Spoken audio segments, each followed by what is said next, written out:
I'm Jen Taylor Skinner, and this is the Electorette. On this episode, I have a conversation with Cecile Mermell, Congressional Candidate for Massachusetts' 4th Congressional District. And prior to her congressional run, Cecile Mermell was the head of external affairs at Planned Parenthood, and we discuss how her time at Planned Parenthood inspired her to run for office. Cecile and I open our conversation discussing a really close friend of hers, one who I'm sure you've heard of, who also endorsed her campaign. I won't spoil it for you, and I'll just let you listen to the conversation for yourself.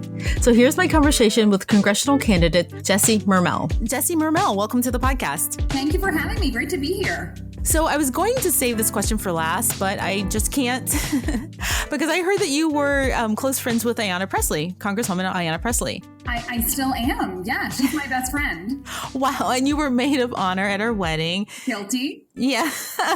The only thing I could think about when I was thinking about that, I was like, she sounds like somebody who would have an amazing, memorable cake. Is that true? I don't know. No joke. I don't even know how you know that, but Ayanna is the biggest cake freak I've ever met. Like, it is not unusual for her to be like, psst, I have cake in my pocketbook. And like, that's not, and like, literally then she opens up her bag and like, there's just cake that she snagged from some event in her pocketbook. So yeah, the cake was no joke. Red velvet is far and away her favorite. Yeah. I knew it was something like that with buttercream, red velvet, something. Yes. No, she is. If you ever want to get on her good side, just show up with a red velvet cake. Oh, okay. That's good to know. So she endorsed your campaign and you're running for Congress in Massachusetts' 4th Congressional District. And this is Joe Kennedy's, his current seat, right? Because he's running for Senate. Correct. So Joe Kennedy's been in this seat, and now that he's running for the U.S. Senate, can't run for both at once. So the seat is opening up, and Election Day is September 1st. Excellent. So you were head of external affairs at Planned Parenthood. Did that influence your decision to run for office? You know, there were a lot of things that inspired my run, but having come from not just at Planned Parenthood, but deep roots in the reproductive justice space, and quite frankly, looking at the incredible danger that reproductive rights and reproductive justice face right now. And unfortunately, we saw that from the Supreme Court just the other day with this horrific contraceptive coverage ruling. The idea that I would not do everything in my power to be a part of that fight and protect reproductive justice, that just wasn't an option. So yeah, it was a huge piece of my decision to get in this race. Right. You know, one of the things when I talk to people about reproductive justice or reproductive rights, people who work in that space, whether they're activists or they're, running for office or they run organizations, is that the prevailing theme is that we've all kind of been looking in the wrong direction for a long time. Not that Roe v. Wade is not important. It is important, obviously, to protect Roe v. Wade, but that the true harm is coming from these kind of peripheral local attacks, closing clinics, these fake clinics, taking away birth control coverage. And that, these attacks are happening locally, right? But I was reading an op-ed that you'd written, and you said that Democrats need to do more at the federal level. So what are you proposing? So it's not just at the federal level, it's at the local level too. But, why hasn't Congress repealed Hyde? There's a pro-choice majority in the House right now. Why haven't we repealed Hyde? And I would say particularly in this moment, in the midst of this global pandemic, where we know the economic and health impacts have disproportionately impacted people who menstruate, right? We know that. The data bears it out. And we know that we haven't figured out what it's going to look like with reopening, with early childhood, with childcare, with going back to school. And the burden of care for those populations still falls disproportionately on women. And so in that moment, I would argue in any moment, but in that moment in particular, for a Democratic pro-choice majority to not be repealing Hyde blows my mind a little bit, and not in a good way, to be clear. Yeah, not in a good way. But so that brings me to my next question, because you said you had a conversation with Cecile Richards, who was the former Planned Parenthood president. And she said that we generally should be looking to elect reproductive justice champions, right? Versus people who are just voting in the right way. So what does a champion actually look like? I will never forget that conversation with Cecile. It was when I was working at Planned Parenthood. It was in the heart of the ACA debate, now over 10 years ago, literally around this issue of contraceptive coverage, which unfortunately we just lost in the Supreme Court, which is devastating. But Cecile was up here in Boston, and there were 4 of us who went out for lunch at a Thai restaurant down the street from Planned Parenthood here in Boston.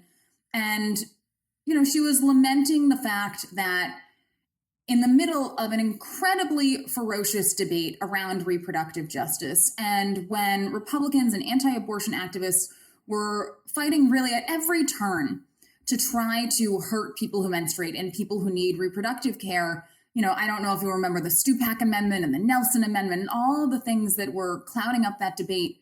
She said that, they'd realized that it's not just they need people to go and be good votes, right? It's not just that we need you to go press the right button at the right time. We need champions. We need people who are willing to stand on the floor of the House and defend the need for abortion care. We need people who are willing to stand in front of the cameras and at town hall meetings and have those discussions and really articulate that, reproductive justice is racial justice. Reproductive justice is economic justice. And reproductive justice, quite frankly, cannot be left out of any broader conversation about repairing our crumbling, broken healthcare system. And I'll never, ever forget that conversation with Cecile because it just made such an impact on me. And particularly from districts like the one I'm seeking to represent, one of the deepest blue districts in the country.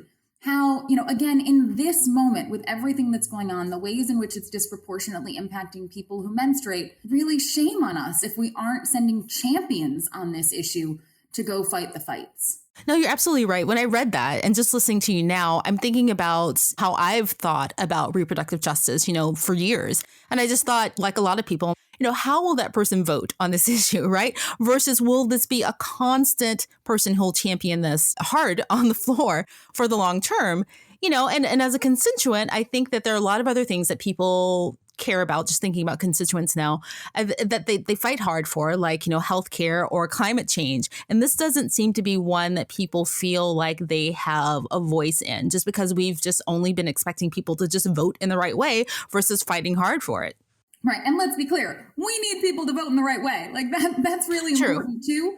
But again, when you're from districts like this one, it's got to be about more. And what's interesting is that as I talk to voters around the district, once upon a time in person, now virtually, when people care about this issue, they care with real intensity.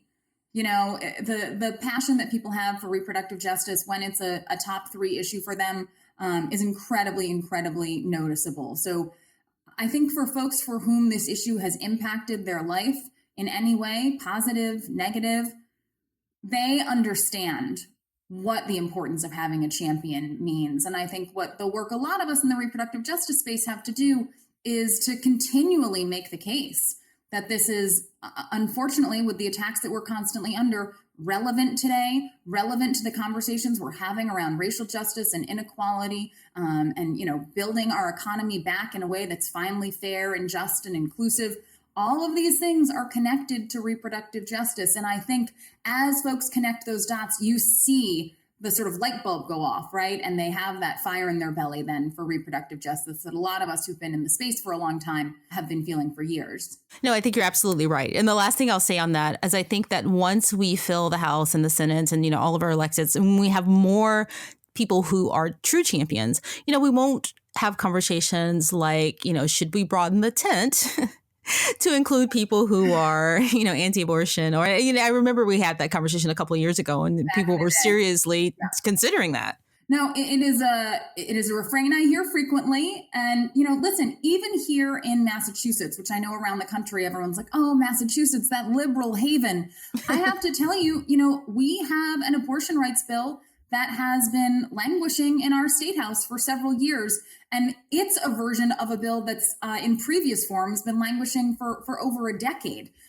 It's a bill that we've been trying to get passed here that would protect abortion rights in the event that something, were to go horribly wrong at the Supreme Court. It would allow for abortion after 24 weeks. Right now, if you're in Massachusetts, I just heard from a woman on a Zoom event a few days ago who had an intended pregnancy and was faced with a horrible medical event late in her pregnancy and had to go to Colorado at the expense of over $20,000 to her personally in order to safely terminate her pregnancy.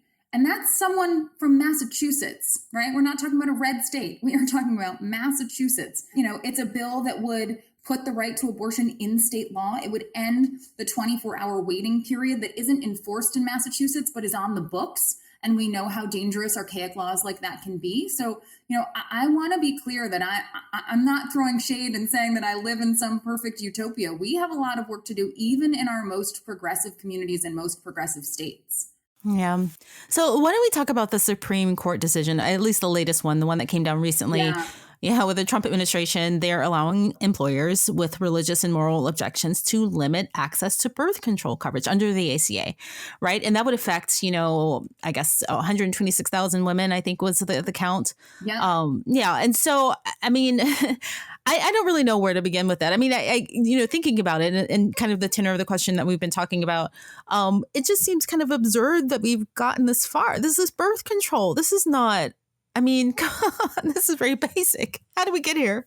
I mean, what did Justice Ginsburg say in her dissent? This leaves women to fend for themselves. We got here by failing to control not just the Supreme Court, but courts throughout the country. And conservatives and anti-abortion activists, quite frankly, have outplayed us in that space, right? They have aggressively sought to put anti-abortion activist judges in power throughout the country. And that has been a long game that they have played. And unfortunately, we see that they're playing it successfully. And when we don't pay attention to local elections, when we don't pay attention to judicial elections, legislative elections, that's where we start to see, this unfortunate regression in reproductive rights happen. And unfortunately, that played out in a really significant way in the Supreme Court this month. And fortunately, in a way that's going to have real ramifications for people who are in need of reproductive health care, needed that free access to contraceptive care. And now, in the midst of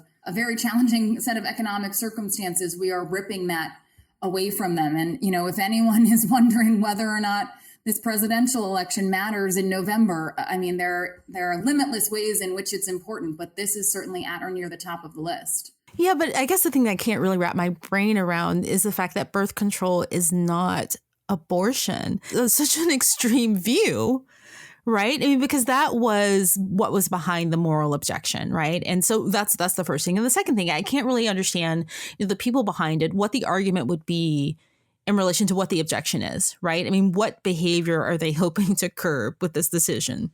Well, I mean, it's this archaic idea that if you teach people about their bodies and teach them how to stay safe and make their own decisions, you are in some way blessing a certain behavior, when in fact we know that the opposite is essentially true. That when you teach people and give them the tools to stay healthy and make their own choices, what would be, an unintended pregnancy, or, when you're talking about sex education, which is of course not the topic of the case, but something that I think people lump into the same argument, you actually reduce unintended pregnancies and STI rates and, all of these things that hopefully from a public health and societal perspective, we're trying to reduce. But, this said that religious beliefs make it okay for you to discriminate about what type of healthcare someone can access. And there is no lens through which I can look at that and think that it is acceptable. And the nonsensical, completely devoid of any scientific sense that this relates to abortion in any way, and that's an argument that someone is buying. I mean, clearly we've moved away from believing in science in this country, and that's a problem for a whole lot of reasons. But, the idea that is part of why important healthcare coverage was just ripped out of people's hands keeps me up at night.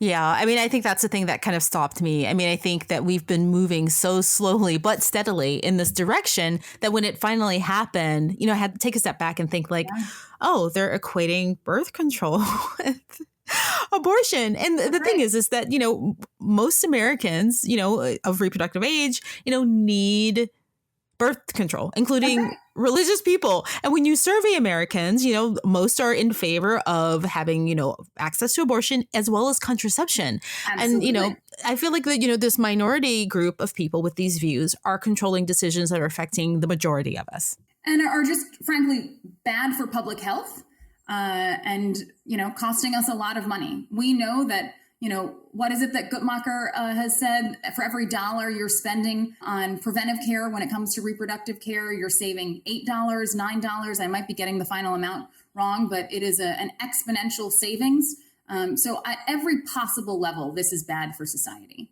Yeah, but in your state, you are safeguarded from this decision or decisions like this because you have something called the access law, right? And that requires coverage. What is that? So it's a law that we passed and I testified in favor of, I think it was in 2017, that requires insurance companies in Massachusetts to provide coverage for birth control. But there are a few exceptions, unfortunately. So if you are self-insured or if you have employer-sponsored insurance, so I think it's, that your employer is self-insuring, then you aren't covered. It's a small population in Massachusetts, but it's not a perfect piece of legislation that was passed. There are still people who are left unprotected. So even with that, there are people in Massachusetts who will be harmed by what the Supreme Court decided the other day. Yeah, and I think this goes back to the original conversation we were having about, protection at the federal level, right? I mean, if there was something to shore this up, that would be amazing.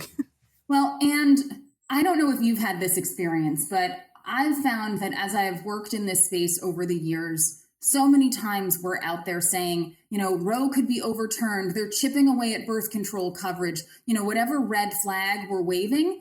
And so often when we're asking for the protections that we need, fighting for the protections that we need to make sure that those negative impacts don't wind up happening, we get met with this response of, oh, you're just being dramatic. That's not going to happen. They're not going to take that away. Why are we even having this conversation? I mean, I can't tell you the number of times when I used to be in the state house in Massachusetts, pushing for something that's the reaction that I would get. And to me, this legislation that we passed in Massachusetts, seeing the threat that was coming to contraceptive coverage and wanting to put, even though it's imperfect, at least some sort of stopgap measure in place to protect as many people as possible in the Commonwealth, I think it makes the point that, we are not being dramatic. First of all, stop accusing women of that. We are not being dramatic. We are not being ridiculous. These are very real threats. We have seen that firsthand now. And those of us who are out there fighting the fights, trying to protect people, we can't be pushed aside. Yeah, you can't be dramatic about reproductive justice or reproductive rights. How can you be dramatic about that? It's kind of fundamental. It is absolutely fundamental. I mean, to your own autonomy, to your control of your own body, to your ability to plot your economic future and your life's course. I mean, yeah, I cannot possibly see a way in which we could over dramatize. Right. Like, why are you worrying about that? Stop worrying about that. Why are you worrying about that thing that's like totally core to your future and your ability to control your own health and body? Get over it. Exactly.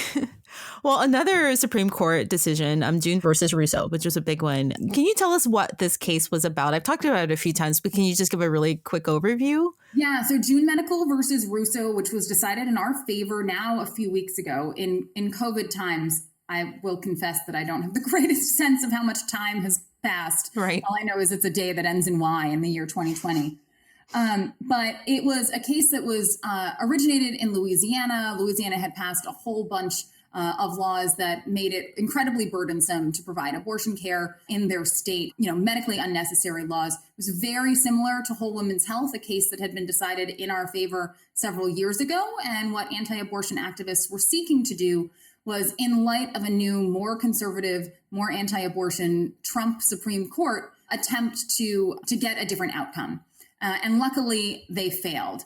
And what could have happened, depending on the severity of a bad ruling, if that had happened, is that it could have done anything from take a sledgehammer to Roe and essentially eliminate access to abortion care in many, many states, and thereby create a crisis of access around the country where only the most fortunate who have the funds to travel and are able to take time off have access to that vital care. Or it could have, and I know not many people think this actually would have happened, and clearly it didn't, it could have overturned Roe. And clearly we have dodged a bullet, but I don't know a single person in this space who thinks that we are in the clear. There is no question that other, perhaps even more dangerous attacks are coming.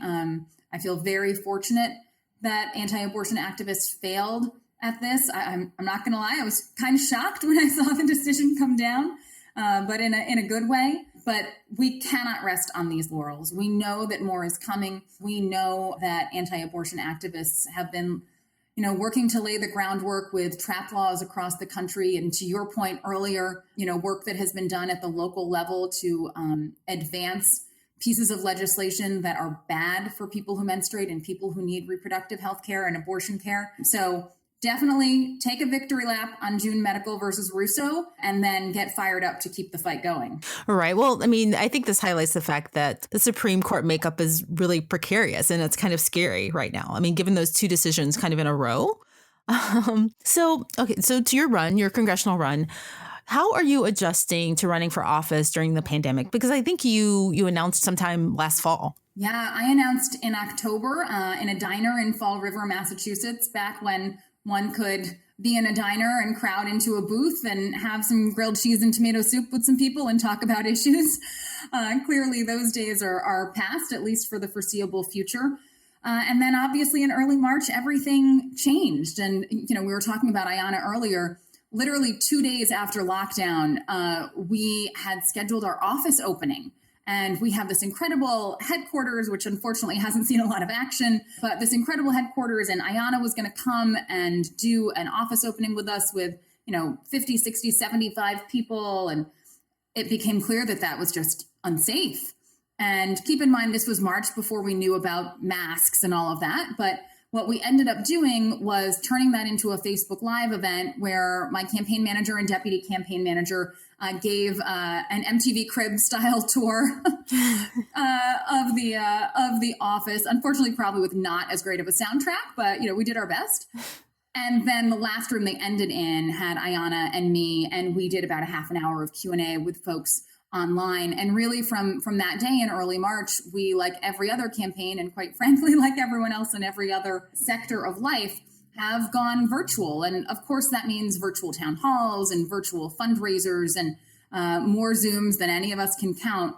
But we've also tried to get really creative and do things that, even in these serious times, show that, I don't have to take myself too seriously. And, I do these videos almost every day talking about an issue or some article I've read. And obviously I screw up, right? I trip on my tongue, or my dog decides that she needs to be a part of the video, you name it. And so we've released bloopers reels about that.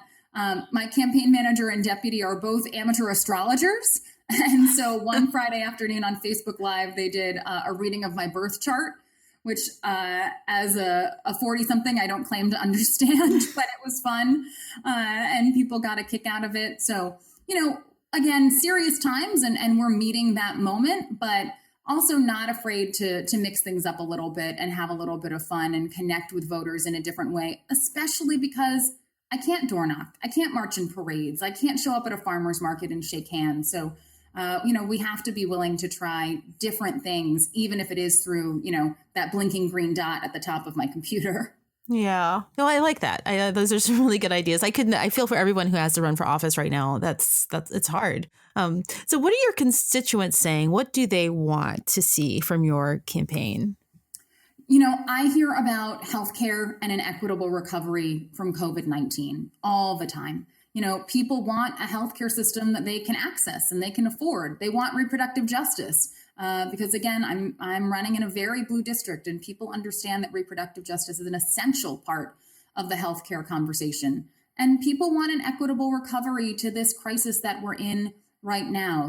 They want to make sure that particularly Black and Brown communities that have been disproportionately harmed because of the centuries of structural racism that exist in this country, that we aren't rebuilding what existed just a few months ago, that we're taking this opportunity, as hard as the reason it has presented itself is, but taking the opportunity to recraft the systems in this country in a way that is finally just and equitable and inclusive. And those are the types of conversations that we're having in this district, whether it's about, education or healthcare or housing or transportation. Unfortunately, structural racism intersects with literally every area of policy in the United States. And that means we have to look at everything we're doing through a racial justice lens. When is your primary date? It's September 1st, but early voting starts on August 22nd, and vote by mail applications will be out in early August. Excellent. Well, I have to go back to your original tip. So just before we close out, if you see or talk to Ayanna, you won't see her, but if you talk to her, just tell her that I bake really great cakes, and all right. I'll send her one if she comes on the Electorette. I'll send her 3. Oh my goodness. All right. I will absolutely tell her that. I will text her as soon as this ends that there is a cake for podcast offer on the table. Exactly. Okay. Well, Jessie Mermell, thank you so much for joining me. I wish you all the best. And thank you for being a champion on reproductive justice. Thank you so much. It is truly my pleasure. And thank you for having me. Stay safe out there.